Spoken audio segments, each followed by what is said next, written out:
warra sajaalataniif qopheesse. Iji namaa sin argine, gurri namaa sin dhageenye, yaadni namaas bira hin geenye.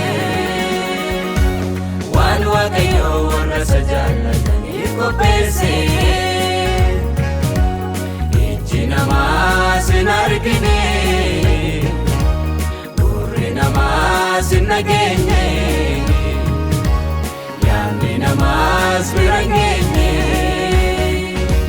Nuyiif garuu nuuf qophaa'ee manni Waaqarraa, manni Waaqarraa. Nus qoodachuuf halkannee jirra, halkannee jirra. Nuuf qophaa'ee manni Waaqarraa, manni Waaqarraa. Nus qoodachuuf halkannee jirra, halkannee jirra.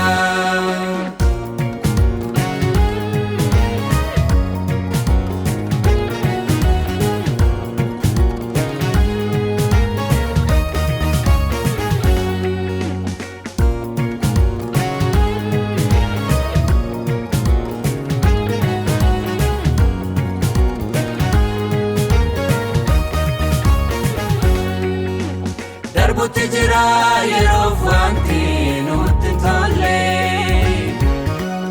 abdiin kutannoo wanta lafaa kana ilaalle. Man harki namaa hin ijaarin olii qabna, olicha wajjin bara baraan hin jiraanna. Darbutti jira yeroof wanti nutti hin tolle, abdiin kutannoo wanta lafaa kana ilaalle. Man harki namaa hin ijaarin olii qabna, olicha wajjin bara baraan hin jiraanna.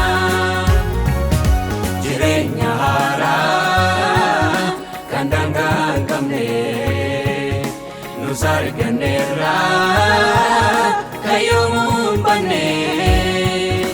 Jireenya haaraa kan daangaa hin qabne nus arganneerra, kan yoomuu hin banne. Jireenya haaraa kan daangaa hin qabne nus arganneerra, kan yoomuu hin banne. Jireenya haaraa kan daangaa hin qabne nus arganneerra, kan yoomuu hin banne.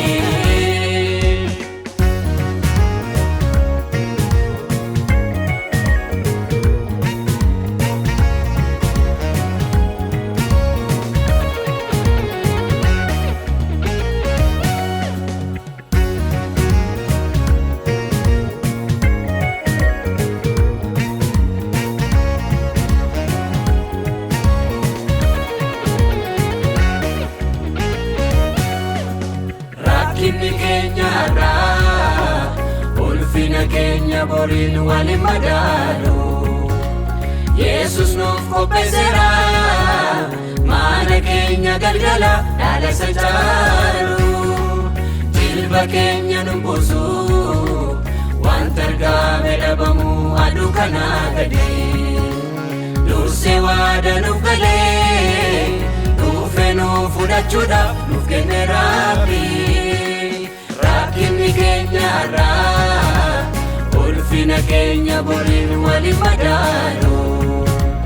Yesus nuuf qopheesseera mana keenya galgala dhaala isa caalu. Jilba keenya nu buusu wanta argame dhabamu aduu kanaa gadi.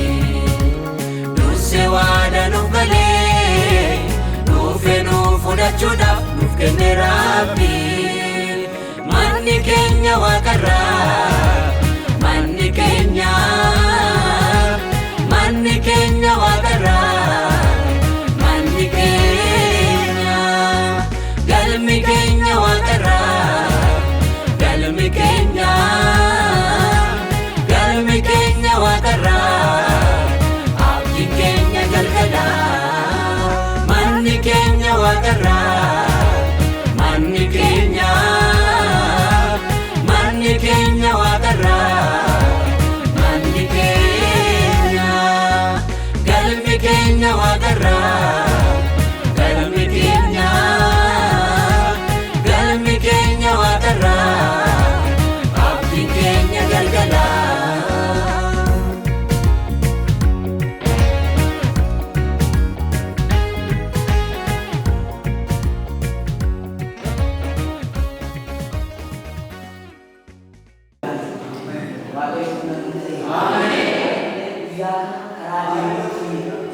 Sa Pinoy din sa atin. Amen! Tawag ka Jesus Kristus si ganang isipan. Amen! Tawag ka Jesus Kristus ng pinisipan. Amen! Numer God si ganang isipan.